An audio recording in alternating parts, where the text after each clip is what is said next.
Good afternoon, everybody, and welcome to Scope's webinar on European real estate with the subtitle Prepare for More Pain from Higher Yields. With me today is Florent Albert, who's the lead on our European commercial loan and CMBS franchise. And we have our lead analyst on European REITs here as well, which is Philip Voss. My name is Dirk Brandenberg. I'm Scope's head of credit research and ESG, and I will be guiding you through the webcast today. As always, you have the slides available for download at the bottom right of your screen, and you can ask, and I very much encourage you to ask questions on the chat, which we will take either during or after the prepared remarks.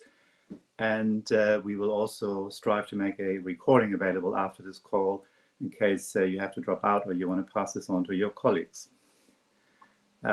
Commercial real estate has very much been at the forefront of recent credit market trends. It affects a wide range of credit issues, actually, both from the banks for the economic outlook. But the two sectors that are most here in the front line at the moment are clearly the actual commercial real estate loans and CMBS transactions that are directly affected. And then the very specific part also on the European REIT sector, a very wide, diverse sector. So there's no one-size-fits-all conclusion here. Compared to its US counterparts, also we have a very large multifamily component in European REITs. So that makes this quite a unique sector here to analyze. And I'm looking forward to both Philip and to Florent to take us through their initial thoughts here. And I will hand it over to Florent to kick it off on the commercial real estate loan and CMBS sector. Florent, you want to take over? Yeah, thank you. Hi, everyone. I believe before to go into the details, it's important to set the scene about the current environment and where we are coming from. On our last webinar, we presented a similar presentation or similar charts where we added here in light blue some of the, I would say, new developments. One of them being that we see now some the corporate activity correcting and contracting. There is also a capital market dislocation with the small capital market on the bond side on Europe that is completely shut down, as well as some struggle for the REITs to refinance in the capital market. On the pure real estate financing market side, we see some selective liquidity crunch in secondary areas. We start seeing some discussion at the bank level whether or not to foreclose assets, and overall an uneven property performance. So this leads to the fundamental questions that are on the right-hand side of the charts. It's now acknowledged by everyone that rates will be there higher and for longer, but how high will also drive when values of collateral of assets will stabilize. The second one is how uneven can property rental and value performance be, and how much these two interplay in terms of ultimate valuation and underwriting by lenders. We also see on the construction side a shutdown of the activity given the new economics that just don't make sense for builders to push ahead these projects, and therefore how that will interplay with the demand and the current stock. The fourth one is the European real estate sector has been historically financed by bank debt, bank lending, and therefore the question is nowadays, with the alternative lenders having a market share that is growing and growing since the GFC, how is that going to impact the lending market? ESG is on the forefront everywhere, and also with the questions around the office sector, how much this is playing a role and how much are the risk of obsolescence on this asset class. And finally, related to the bank foreclosure points mentioned earlier, how borrowers and lenders are going to interact together. Are they going to cooperate as it did during the COVID period, or are lenders going to take a more hard view going forward? Philip, I hand it over to you. Thank you, Florent, and also a warm welcome from my side. Actually, what I try to achieve here is to set the scene from a cap rates and interest rates perspective, and what you can see right now is actually an updated version of a chart we already shared in October 2022. And what we can see is actually the difference of yields for industrial, office, and retail properties to AAA risk-free bonds with a 10-year tenor. And we observe, and I guess all market participants observe the very same, because it's just fundamental data that is available, but actually the spread in between the cap rates for these three property types, as well as this of the risk-free bonds, narrowed down at an increasing speed since the first quarter of 2022. Yeah, what is actually the consequence of that? We see already a slight uptake in cap rates starting from Q2, Q3 last year, but we believe that actually a spread needs to widen further to actually reflect the industry's inherent risks, including its cyclicality as well its illiquidity above other asset classes. So the consequence of those assumed rise in cap rates is that there will be additional pressure on properties' fair values.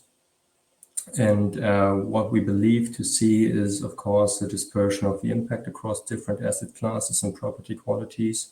So properties, for example, that are prime in nature and ESG compliant might be affected less than secondary retail or secondary office properties. The very same is true for properties that will benefit from some stable demand like multifamily or logistics. On the next slide, what you can see is actually a similar pattern, actually with regards to the underlying interest rates. So you have the 3-month Euribor rate and the 3-month GBP SONIA rate. And both actually started to increase as a consequence of central banks' attempts to tame inflation and increase rates. And the slope actually of this increase flattened out a bit towards the end of last year, which provides some hope, especially if we look at the forward curves that are inverted. That means that short-term debt durations are higher in cost than on the longer run. And the market expects that the peak is actually reached around Q4 this year or Q1 next year. So this could allow for some leeway if it comes to future debt issuance and the actual cost of these debt issuance. But for now, even this increase, which is very pronounced, or was very pronounced, led to 3 to 4 times increase in the cost of debt for the issuers we look at. And with that, I hand over to Florent. So when we look at the performance in terms of rating, but also starting with the share price of REITs, which is a good indicator of what could happen on the bond and non-mark-to-market real estate European market. Looking at the REITs in Europe, the share price since 2020 has, in average, decreased from 5% in industrial to almost 57% in multifamily. What you can see, obviously, on this chart on the top left hand is a lot of dispersion in terms of performance. And that's also what we see in the bond and CMBS market. On the second chart, what we see is in structured finance, so over all the securitization from ABS, RMBS, NPLs, and CMBS, we see a pattern of worsening trend in our 12-month trailing rating drift. And this is mostly driven by the underperformance of real assets, including NPLs and CRE. The third chart about CMBS, where we track the rating of all the CMBSs rated in Europe since 2017, and each of the colors indicates the number of notches up or down for an entire transaction, so the entire cap stack of a CMBS. We see that some of the assets, especially in the retail sector and into the hotel sector, have all massively been downgraded. But this was during the COVID time. Nowadays, we haven't seen so many downgrades over the last 6 months. However, we expect more to come because refinancing risk starts being crystallizing with some loan maturity extensions, some defaults coming through, and we expect US agencies to take action in the near future on some of these assets. Finally, on the last chart represent scope commercial real estate loan activity, where we are extremely active on the private sector. And we see also a trend of downgrades here. So here we are comparing only upgrades and downgrades, so all the no actions are not presented, but there is a trend of downgrades. Now, this trend, and that's echoes the point mentioned earlier in terms of dispersion, is mostly concentrated in few transactions that are geographically concentrated in Germany, where some risks are crystallizing, as well as some property type financing like construction or low yielding secondary assets. If we move now to the CMBS market, where we track the underwriting metrics of all the loans that have been securitized, as I said, since 2017, what we see is that at inception, the metrics, both in terms of ICR, in terms of LTV, and in terms of debt yield, are generally good. However, in the current new environment, where below 8% debt yield, you won't be able to have an ICR above 1.3% or 1.3 times. There are many deals that will struggle to refinance under the same terms and conditions. And therefore, it implies that either they will need to have more equity with injection of equity, or an increase in cash flows that will push the debt yield upwards. When we discuss with lenders, they are exceptionally concerned about the pricing power of the assets and whether or not the borrowers can pass inflation on, as well as the resilience on some of the regulated sectors. So the question is ultimately how lenders will be open to refinance some of these assets with a quite gray outlook, and it's also and especially on the secondary location. We believe that the market may reopen with assets that have the most positive outlook, I would say, industrial data centers, or that have structures and granularity like CRE ABS that will make investors comfortable with such a structure. When we move now to the market performance of all these loans that are publicly rated or publicly securitized, sorry. What we see on the top left hand is the performance in terms of income of all these loans that have been securitized since 2017. First of all, we see that industrial assets are overall overperforming with significant rental growth, as well as on residential and to a certain extent mixed use. On the retail side, as we all know, especially for shopping centers in UK, but also in continental Europe, the underperformance is real. The office sector and hotel, there is a disparity here because for the hotel sector, the impact of COVID has been significant, but rebound since then is also significant. When we look on the second chart, which is the change in collateral value versus the change in income, and if you were to draw a diagonal line to have a one-for-one relationship between change in income and change in collateral value, you will see that retail has been repriced significantly as the income. However, if we look at some of the blue and red dots that are office and industrial, we can expect further collateral value repricing. The third chart, which represents the change or the relationship between debt yield and loan to value change since closing, we see an overall compression of the LTV due to the compression of the yields, without having, again here, a significant increase in debt yields. And therefore, that leads to the question about whether or not these loans are ready or have at the right metrics to refinance under the same terms and conditions, knowing that lenders' appetites and pricing and spread have been widening. The last chart represents, or the conclusion to draw from this one, which is a change in WALB versus the change in income, is that in average or overall, real estate become more and more operational, and the role of the asset manager become even more crucial than ever. So we expect that the debt yield or the yield component on the cash flow side to be the real cap on whether or not borrowers can refinance and under which condition, rather than the LTV levels. So there is more pain to come. There is likely further dispersion in the performance of all the securitized loans, but also on the private market. And as Philip alluded, the ESG prime asset will likely perform much better than secondary stranded assets. And we already see it with some other metrics that we're not showing here in terms of vacancy, etc., and rent-free period that are increasing.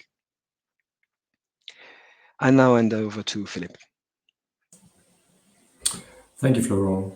And what you can see actually here is data from a set of 43 peers, including those that are rated by us, across almost all the major property types. So there are some niche property types not excluded, like hospitality or student housing or whatsoever. So what we observe, and what you also can see in the chart in the middle, that low property prices became an issue with a decline in fair values visible since the second half of 2022. Actually, if you remember the first chart, I highlighted that cap rates started to widen since the second half of 2022, and this is directly reflected in lower property values. What we expect actually is that fair values drop by another 5 to 15% until year-end 2024. This will be driven by further yield widenings, especially as a majority of the central bank rates are either equal or in line with the current cap rates. And we do not expect a near-term halt or reversion actually of these higher central bank rates, either by the Fed, the Bank of England, or the ECB. In addition, we have a standstill actually in investment markets. So it makes it more difficult to accurately assess a fundamentally justified price level. So the 5 to 15% are also the best guesstimate based on the median spread actually of the asset classes in comparison to the risk-free bonds we observed during the last cycle. So what we expect is investment markets will remain in limbo for the next few months with reduced investment activity until sponsors accept the new margin profiles and the long-term interest rates reach a sustainable level, which might be the case towards year end. So the worst might yet to come. And the limited visibility on the future real estate prices also leads to limited refinancing options, especially through the capital markets, because the pricing of both equity and debt increased substantially on the back of this uncertainty and on the back, of course, of higher underlying rates. However, we also believe that the current distressed sales we can observe in the market are not reflective of fundamental market prices, but rather a consequence of issue-specific factors such as an undiversified financing structure. So if there is a maturity bond, if there is a small issue that has just one Euro benchmark bond outstanding that is due in 2024, this certainly becomes an issue. Or, that actually for issuers also that entered the current period with a high leverage or with a low credit rating. So this puts actually potential buyers in a very powerful position in negotiations and allows actually for higher discounts on the book value. But if we look at the sales of, say, more stable issuers that have been executed over the last 6 months, what we can observe that these sales are rather close to the current book value if, as I said, they're fundamentally strong and the credit quality is also good. There are some efforts by the issuers to reduce the debt through asset sales, cut back on capex, bond buybacks, and dividend cancellations. But for some peers, this will be more difficult to achieve, really to achieve the needed deleveraging, so putting refinancing at risk. And even if we see accelerating rental growth, you can observe on the right-hand chart, so there is a strong increase, backed by inflation. And still what we can observe, at least in the REIT environment, is that commercial real estate REITs are able to pass through actually all the inflationary pressure via the CPI-linked leases, especially in the Nordics, especially in Germany, and also in the Central Eastern European countries. But not for all, of course. If there are secondary assets where the demand is already low, the push through of this inflationary pressure won't be possible. But for most of the peers, we can see that this really happened. But even if we see this pronounced increase in rental growth, this will not make up for widening years. So there will be a constant pressure of the fair values of the investment properties. And if we now move on to the second actually metric we are looking at, it's not only leverage, it's also the interest cover.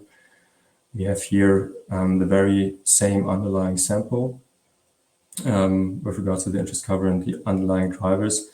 And the interest cover, as you can see on the left-hand side chart, remained very strong in 2022. But however, we expect that there will be a decrease in interest cover factoring in the drastically changed interest rate environment that significantly increased refinancing costs in the medium term. Still, for most of the peers, actually the increase in funding costs will be largely offset by an increase in operational cash flow that is driven by the more stronger rental growth we experience. Then, of course, the targeted reduction in interest-bearing debt through asset sales and limited capital expenditure, if it's possible for some of the issuers. And a focus on secured lending, which has been subject to only limited margin increases, at least for the peers we're looking at. So there will be a shift away from capital market refinancing to secured lending because it's the most appropriate way to keep borrowing costs under control. And another factor actually that supports interest cover or the transition of the interest cover towards the new interest rate environment is that there are high hedging ratios in place, and the loans or the debt profiles typically benefit from long average maturities and also the long average maturities of the interest rate hedges. You can see also on the top left chart that there is a slump in interest cover in the first quarter of 2023.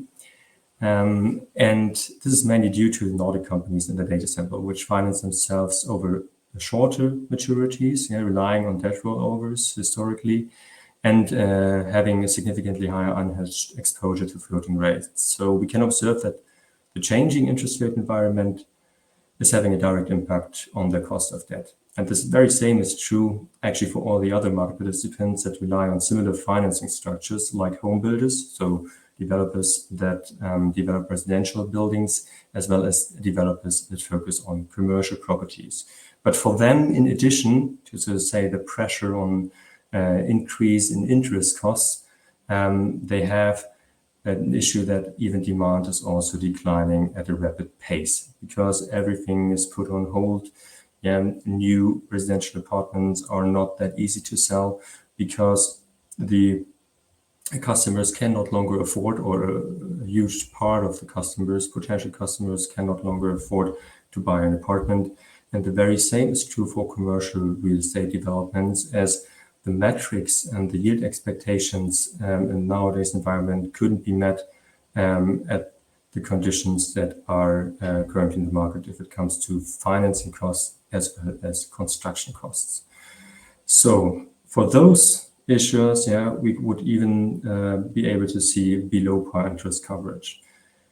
And another factor that drives up interest costs are rating downgrades and on-call hybrids that led to a reset of coupons.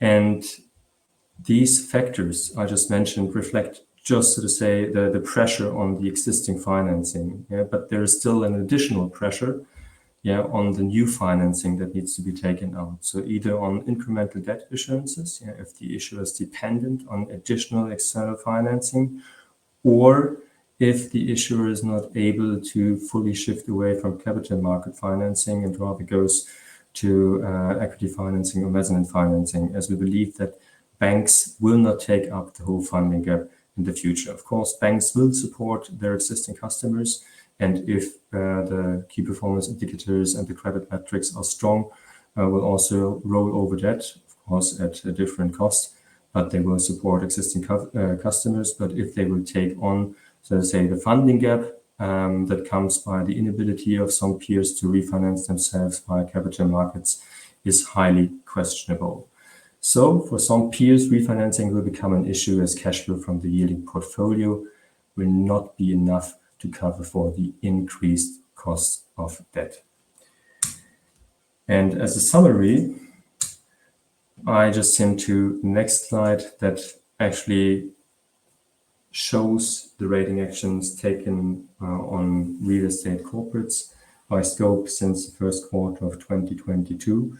And the trend is not the friend of the real estate industry, as you can see from an increasing share of the red part of the columns. So this red part actually represents negative rating actions, including change in outlook to negative from stable or to stable from positive, or strict downgrades, or placements under review for a possible downgrade. And the negative rating actions are mainly concentrated in the Nordic and German companies and home builders, which have suffered from either a relatively sharp increase in borrowing costs, which is exemplified by the deteriorating interest cover for the Nordic companies, or a sharp increase in cap rates, which is very pronounced, observable for German peers, or a sharp drop in demand, which is true for home builders. So these are actually the most vulnerable parts of our exposure, and going forward, we believe that there will be a continuous negative rating migration. But having that said, I will go to the next slide and hand over for a short summary by Florent. So we're now looking at the outlook. On the CRE loan and CMBS sector, we expect refinancing risk and forced maturity extension to remain elevated. We published two research earlier this year where we were highlighting this, including that we believe up to a third of European CMBS are at risk of refinancing. This is driven by four main conditions. One is the financing conditions that have significantly changed. The spread, not too much, but only the base rate that has doubled and therefore the hedging strategy, the cost of the hedging strategy that is extremely costly for borrowers nowadays. A cautious underwriting from we shift from a borrower-friendly financing condition to a lender-friendly world, and we see lenders have choice that they can select between the projects with mezzanine lenders moving to the senior space, the equity moving to the mezzanine, and therefore having more power over the borrowers. A lack of liquidity on the secondary markets. It's public that some of the Italian CMBSs backed by shopping centers and retails with more than 10% debt yield didn't find any lenders to refinance them. And finally, overvalued assets, because the value of an asset by a valuer is not the price that someone is expected to pay. And as long as you don't have liquidity in the market, or in some pockets of the market, and the values that are derived or reset may not be the final values, and we still expect further reduction in value for some of these assets. We have experienced so far 10 to 20% devaluation, up to 14 some sectors, but I think there is at least 10 extra % of devaluation expected in some markets. So as it has also been already mentioned, we are shifting in Europe from a banking financing model to a more alternative lender, and with the banks that will continue supporting their existing clients. but retrenching from capital-intensive markets.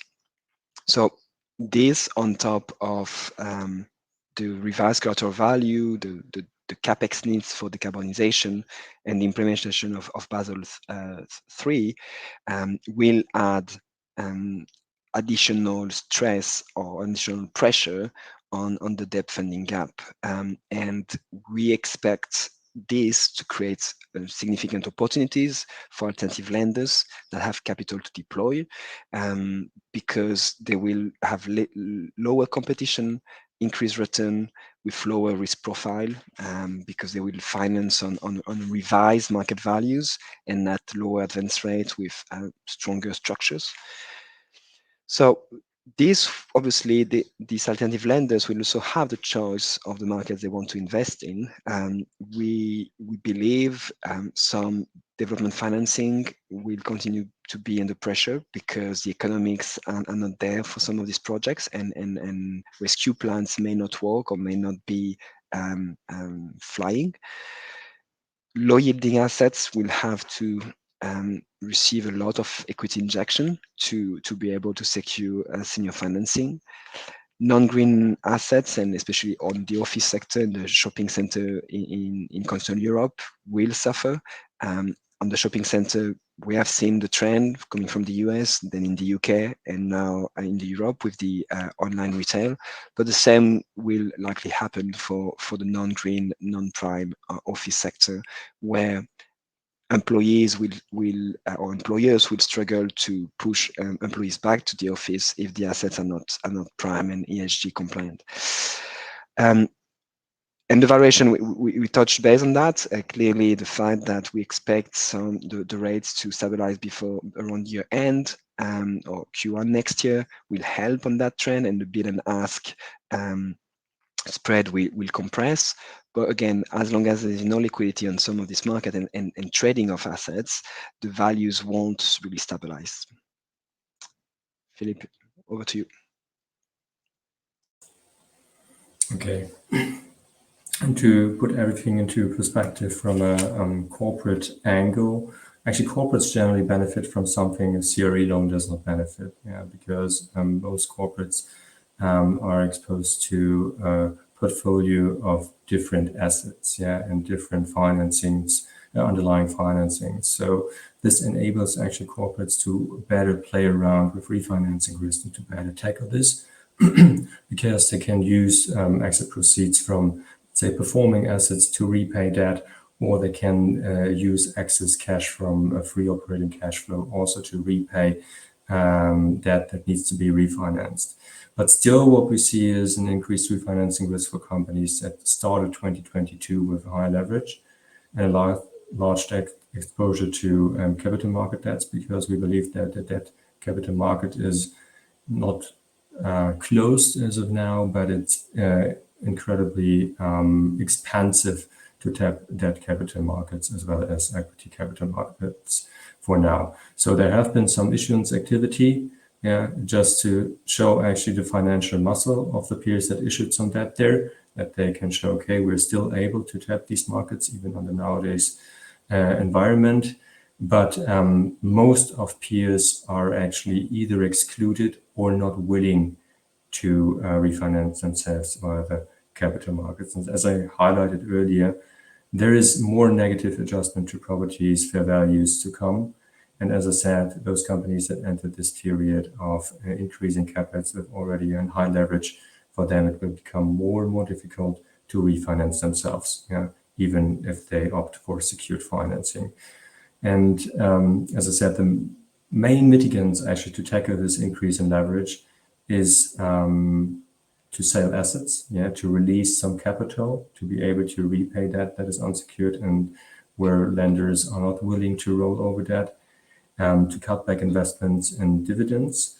Of course, on the short term, this is credit positive because it just, so to say, ensures that free operating cash flow or discretionary cash flow is positive and can be used to deleverage. But if we talk about or look at the long-term implication, this also means that the current piling up risks with regards to the ESG compliance of properties with regards to the structural shift we see in the office environment, that all need some substantial capital expenditure to be addressed. Yeah, that this won't be addressed right now. Yeah, so it creates a risk on the medium to long term and might also lead to declining values, if not obsolescence risk for these kind of properties, if these risks are not taken right now.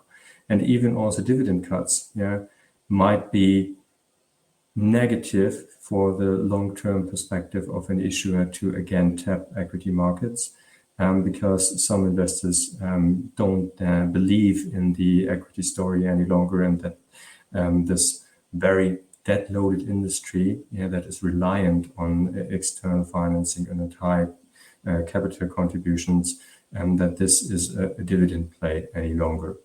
So we see a lot of, let's say, medium to long-term risks if these policies will remain in place going forward. But for now, we don't expect this to be. So we expect that dividends will be again paid from next year, at least for most of the peers that reduced or cut down their dividends.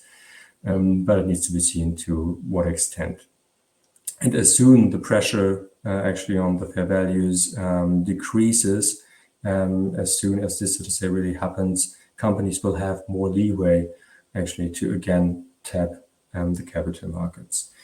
As Florent also mentioned, for corporates, it's the very same. Banks will continue to focus on refinancing their existing customers with the bank margins that rose only slightly in the last 12 months. And the entire sector is actually benefiting from high and long-term interest rate protection. So the transition, as I said, from the higher cost of debt into the interest coverage ratio will be smooth. Yeah, not for the few outliers mentioned here, the Nordics, home builders or developers that directly feel actually the squeeze in the interest cover. But another mitigant actually is that the accelerating rental growth on the back of inflation will, of course, boost the top line and makes it more easy to digest those increased refinancing risks costs, but not to a full extent. And we also believe that the very pronounced increase in rental growth won't sustain over a long period.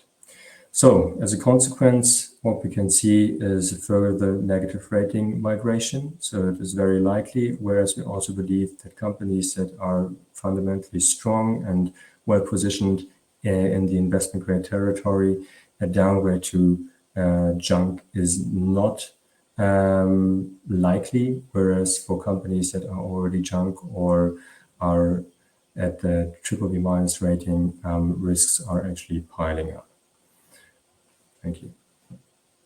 So before to open for question, and I have seen that there's a couple of questions about the Nordics. So just as an information, you have here the coverage of scope on the CRE loan front and on the real estate companies, where you see the activity in terms of geographic, but also a rating perimeter, and with hyperlinks in the presentation you will receive to the different transaction or entities that have been rated recently, including CACI on the CMBS side and SBB on the public rating corporate.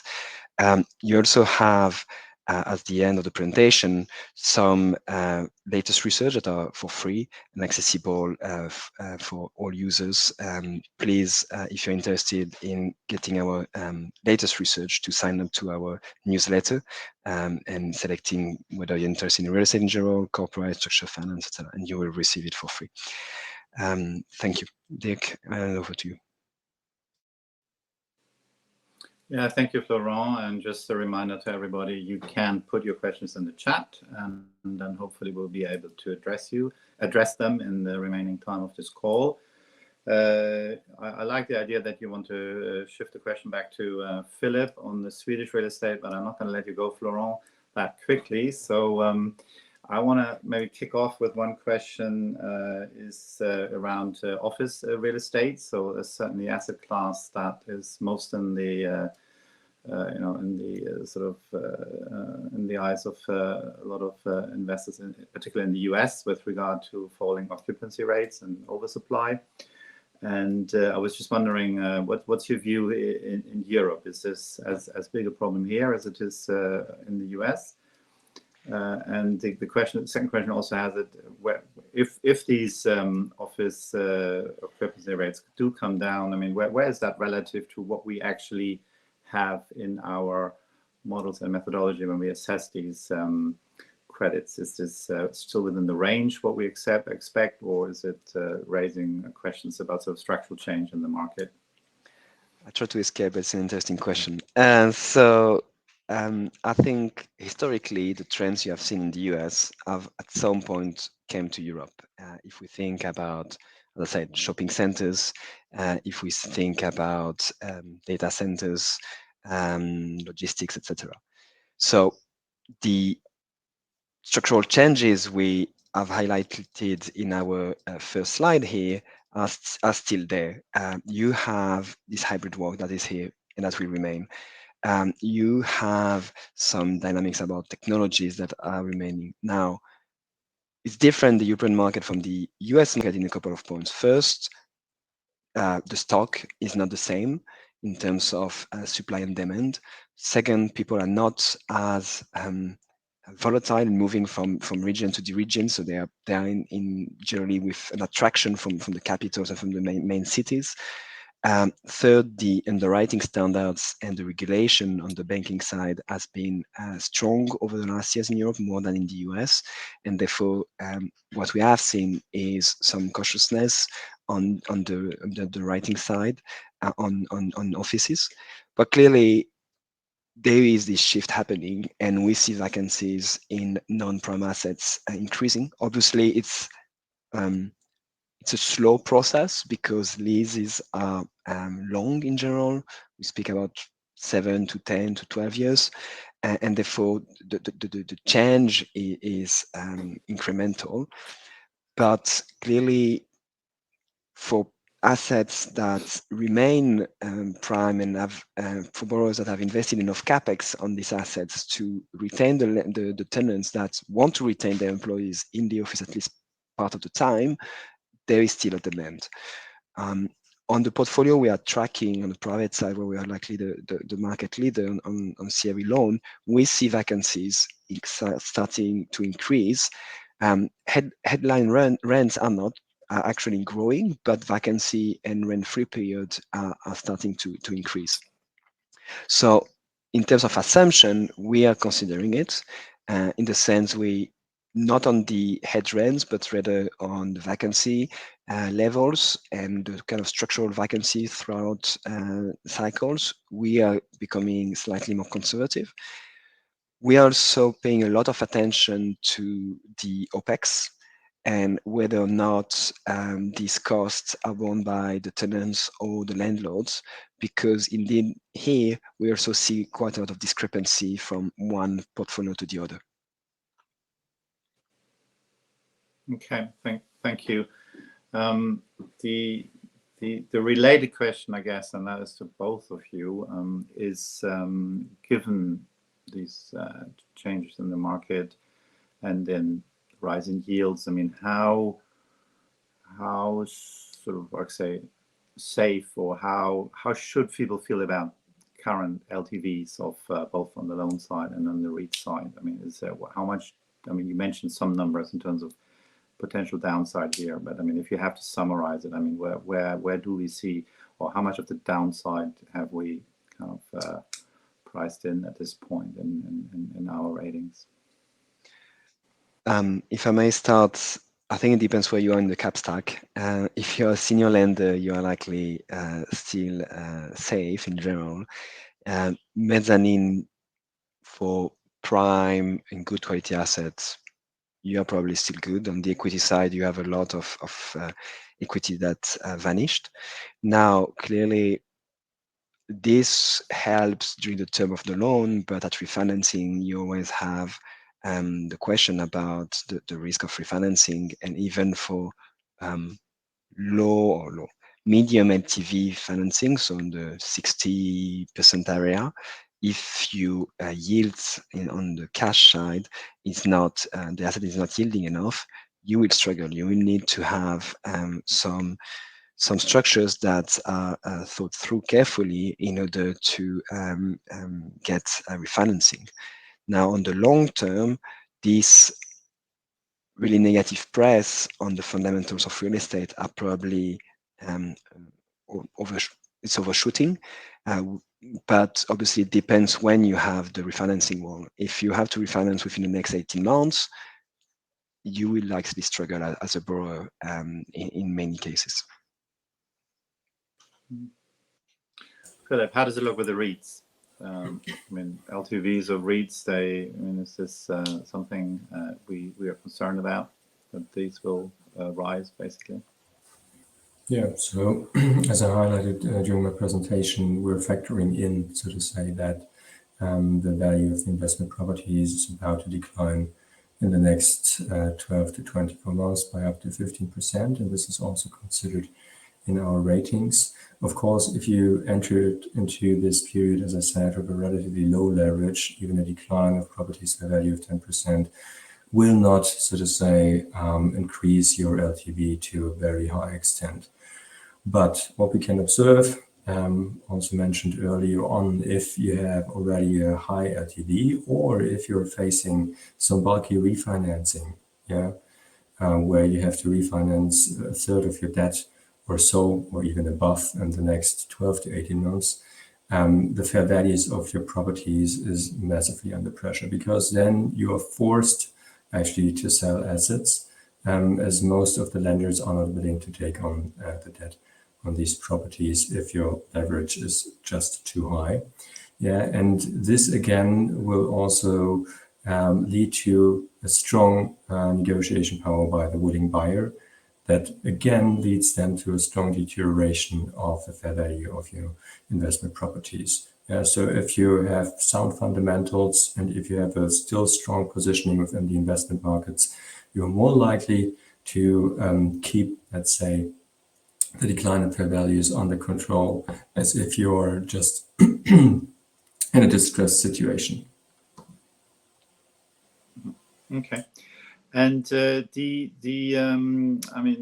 question of the Nordics already came up, and you also highlighted, Philip, that there is actually one of the sort of main areas where also ratings are moving. You mentioned there is the floating rate aspect of the refinancing, but are there any other sort of vulnerabilities you see for these companies, and are there any, I guess, laterals to other parts of particular multifamily, maybe in Germany or so, that we can draw from what's going on in the Swedish market? So first of all, the floating rates on refinancing, so this is not to say the crucial point, the floating rates of the existing debt pile, this is actually the issue. As in the Nordics, the companies pretty much actually relied on that interest rates remain low, and are also relied on, okay, if interest rates are going up, we'll just start to hedge a higher portion of our debt exposure.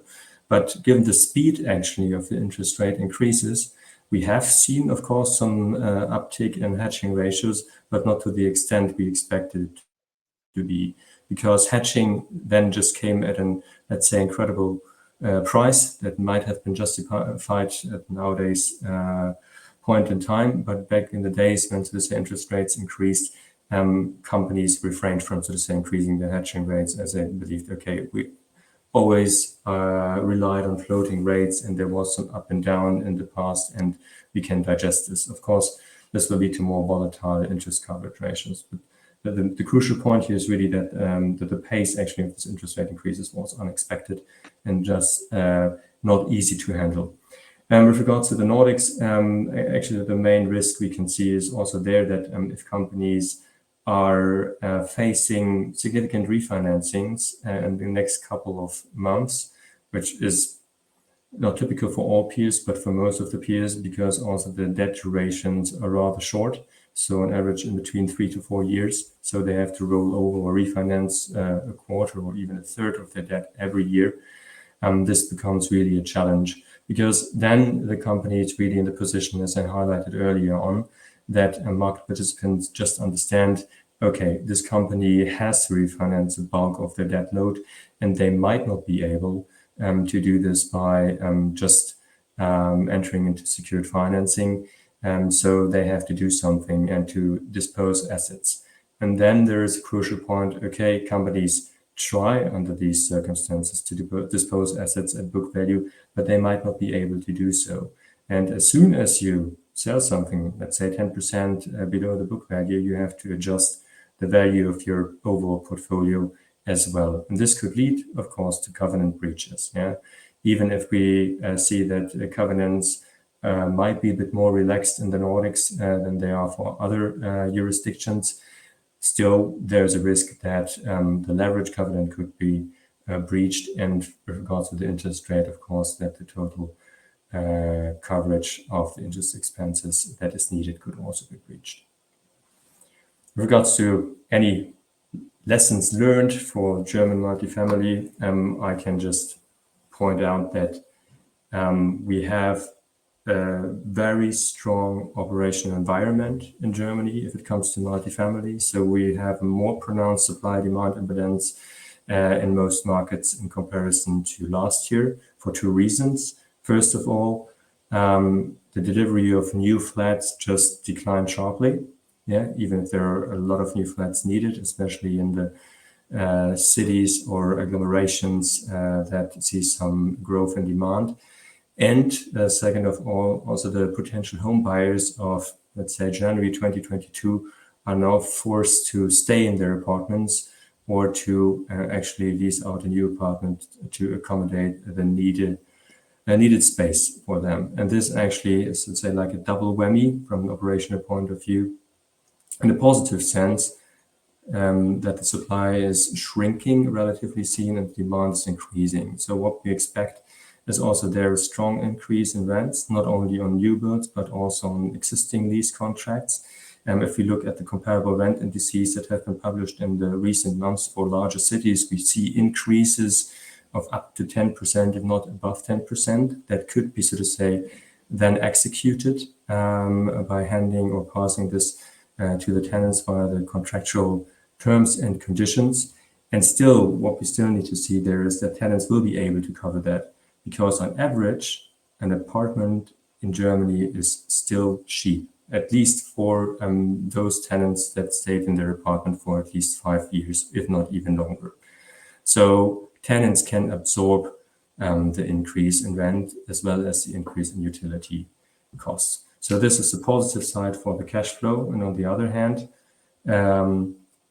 we also believe that the cash flow, as it's fundamentally strong and super resilient, that the spread between the risk-free return and the relevant cap rate for multifamily in Germany doesn't need to be as high as it should be, for example, for office properties. So the increase in cap rates might not be as pronounced as it is in other property types. Okay, well, thank you, Philip. Another question, and it goes back actually to, I guess, the ability of banks, or the willingness of banks to kind of catch the falling knife here, if I may say so. So question really, I think, Florent, you already highlighted this. If you want to refinance a loan these days, you may need extra equity, and you need a pretty good pricing story, at least for commercial real estate going forward. So, I mean, how do you see the sort of back and forth here between the sponsors and the banks? I mean, does it make sense for sponsors to put in more equity here, or what is the levers they can pull to increase the revenues? Or is there a scenario where, and we've seen this much more in the US than in Europe so far, they just throw in the towel and say, well, have it, and then we'll move on elsewhere? I mean, this is difficult to forecast, I appreciate it, but I mean, where are we in this sort of back and forth here between sponsors and banks? It's an interesting question, and that we hear and discuss a lot at the moment. If we look at this, back to this slide on the CMBS side, and when I say that all the rating downgrades were during the COVID period, which was an exceptional period with kind of idiosyncratic exogenous risk that impacted everyone. During this period, there were a really strong support from lenders. And it created this kind of false sense of security where there were no loan default because covenants were waived, and the sense of, okay, we are going to continue cooperating. This is true as long as economically you believe as a landlord that your asset will rebound and you have a strong case. We start hearing stories and being witness of stories of distressed sponsors that have to sell their assets either on as an amicable solution, either via a kind of foreclosure or forced sale at distressed prices. This is the case in two of the main markets where we are active, in the UK and in Germany. There is this idea that you can have consensual sales of the assets based on the borrower and the lender agreeing that there is no point to continue. But obviously, this is idealized because real estate is a market where everyone knows a lot about everyone else, and a prospective buyer will likely buy the asset not as its fundamental value, but as the value of the debt or somewhere around that. So you have this risk of having more friction between lenders and borrowers, especially if you are not a senior lender. We also see some of these giant US private equity sponsors that are now extremely powerful in Europe to show muscles and to not accept the terms of the lenders and to even push to the limits of having, okay, please take the assets or let's sit again and rediscuss about the terms of the loans. So clearly there are risks here that on some assets that economically are not making sense without significant capex investment and repositioning or repurposing of having some of the sponsors handing back the keys. Now, clearly, as we previously said, the fundamentals are different than in the US. So the impact or the importance of the wave will be different. But as soon as the big names start doing it, you may open a Pandora box for everyone. Okay, great. Thank you. Well, we're getting up to the full hour, so I'm afraid I have to close the call here. But first of all, I thank very much our presenters today, Philip Voss and Florent Albert, who are always available for questions afterwards in case there are some open issues. And I also thank the audience for bearing with us here today and asking a lot of questions. And I hope to see you all very soon on another Scope call. And with that, it's goodbye today from Scope. Thank you very much. Thank you. Goodbye.